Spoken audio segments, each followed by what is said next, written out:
Assalamualaikum warahmatullahi wabarakatuh. Perkenalkan, nama saya Nikmal Kusnia, NPM 2227110200011. Saya dari kelas PIAUD dan di sini saya akan mempresentasikan tentang pemakaian imbuhan. Kata imbuhan sendiri yaitu bunyi yang ditambahkan pada sebuah kata dasar, baik awal, di akhir, di tengah, atau gabungan di antara ketiganya untuk membentuk kata baru, sehingga berhubungan dengan kata pertama. Dan yang akan dibahas kali ini yaitu tentang 1. Awalan per. Awalan per mempunyai 3 macam bentuk, yaitu per, pe, dan pe. Awalan per digunakan pada kata-kata yang tidak dimulai dengan konsonan atau R, seperti perlambat, perhebat, dan pertinggi. Awalan pe digunakan pada kata-kata yang dimulai dengan konsonan atau R, seperti peringan dan perendah. Sementara awalan pe digunakan pada kata ajar, menjadi, pelajar, dan tidak ada contoh lain. Fungsi awalan per adalah membentuk kata kerja perintah yang dapat digunakan dalam A. Kalimat perintah. Contoh, persingkat saja acaranya. Persempit lubang selokannya. B. Kalimat yang predikatnya berbentuk aspek plus pelaku plus kata kerja. Contoh, untuk mengantisipasi pencurian siskamling harus kita perketat mulai nanti malam. C. Keterangan tambahan pada subjek atau objek yang berbentuk yang plus aspek plus pelaku plus kata kerja. Contoh, aliran sungai yang telah kami perlebar kini telah menyempit lagi. Adapun makna awalan per sebagai berikut. 1. Bermakna jadikan lebih. Contoh, perberat sanksinya agar pejabat itu jera. Perberat artinya jadikan lebih berat. 2. Bermakna bagi. Contoh, warisan tanah ini kamu berdua dengan adikmu ya. Berdua artinya bagi 2. 3. Bermakna jadikan atau anggap sebagai. Contoh, baiknya Aminah kau peristri saja. Peristri artinya jadikan istri. Susi anak yatim, peranak saja dia. Peranak artinya anggap sebagai anak. 2. Awalan me. Awalan me termasuk imbuhan yang produktif atau imbuhan yang sering digunakan. Awalan me digunakan dengan cara merangkaikannya di muka kata yang diimbuhinya.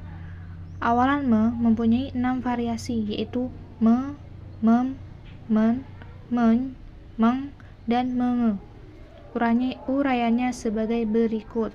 1. Me digunakan pada kata-kata yang dimulai dengan konsonan R, L, W, Y, M, N, Ny, Eng.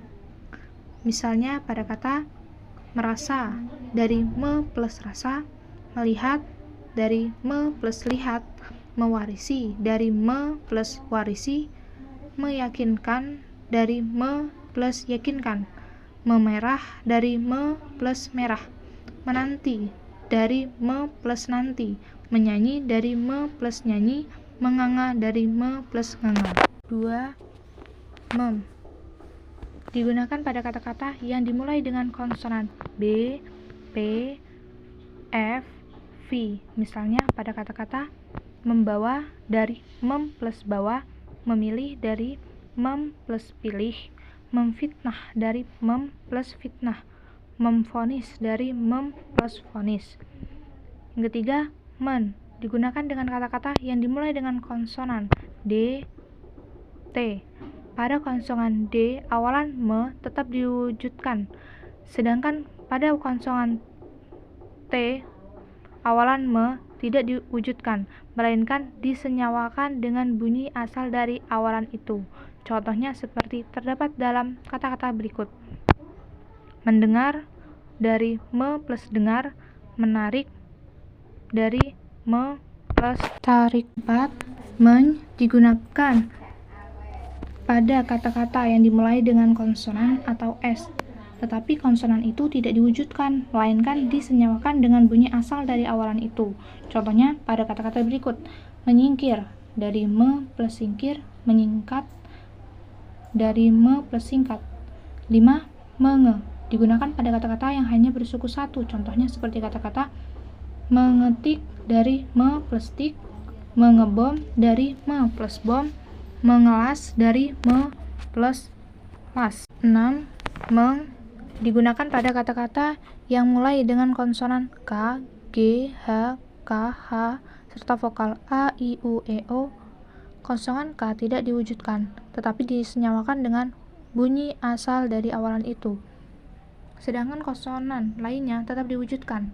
Contohnya seperti pada kata-kata mengirim dari meng plus kirim, menggali, me plus gali, menghitung dari me plus hitung, menghayal dari me plus hayal, mengambil dari me plus ambil, mengiris dari me plus iris, mengutus dari me plus utus, mengekor dari me plus ekor, mengolah dari me plus olah. Adapun makna awalan me adalah sebagai berikut. 1. Menyatakan, melakukan perbuatan yang disebutkan dasarnya. Contoh, pekerjaan orang tuanya mengayuh becak. Mengayuh artinya melakukan pekerjaan kayuh becak. 2. Menyatakan bekerja dengan alat yang disebutkan kata dasarnya. Contoh, hampir setiap hari bapaknya membajak sawah. Membajak artinya bekerja dengan alat bajak. 3. Menyatakan makna, membuat barang yang disebut kata dasarnya. Contoh, ia membatik untuk mendapatkan upah. Membatik artinya membuat batik. 4. Menyatakan, bekerja dengan bahan yang disebut kata dasarnya. Contoh, siapa penyemir sepatuku? Menyemir artinya bekerja dengan semir sebagai dasarnya. 5. Bermakna memakan, meminum, menghisap. Contoh, perempuan itu sedang merokok, padahal hamil. Setiap hari ia mengopi sebanyak 2 gelas. 3. Awalan di. Awalan di tidak mempunyai variasi bentuk. Bentuknya untuk posisi dan kondisi manapun sama saja. Yang perlu diperhatikan adalah adanya di sebagai awalan dan di sebagai kata depan. Penulisan atau pelafalan di sebagai awalan serangkai dengan kata yang diimbuhinya. Sedangkan di sebagai kata depan dilafalkan dan dituliskan terpisah dari kata yang mengikutinya. Contoh, dia ditangkap polisi di sebuah awalan. Adik belajar di perpustakaan di sebagai kata depan. Fungsi awalan di adalah membentuk kata kerja pasif. Makna yang didapat sebagai hasil pengimbuhannya merupakan kebalikan dari makna kerja aktif transitif, yaitu kata kerja berawalan me yang transitif. Contohnya dapat digambarkan sebagai berikut. Imbuhan me, kata kerja aktif transitif, membaca, menyapu. Kata kerja pasif, strip. Imbuhan di, kata kerja aktif transitif, strip. Kata kerja pasif, dibaca, disapu. Mungkin hanya ini yang dapat saya sampaikan. Sekian, terima kasih. Wassalamualaikum warahmatullahi wabarakatuh.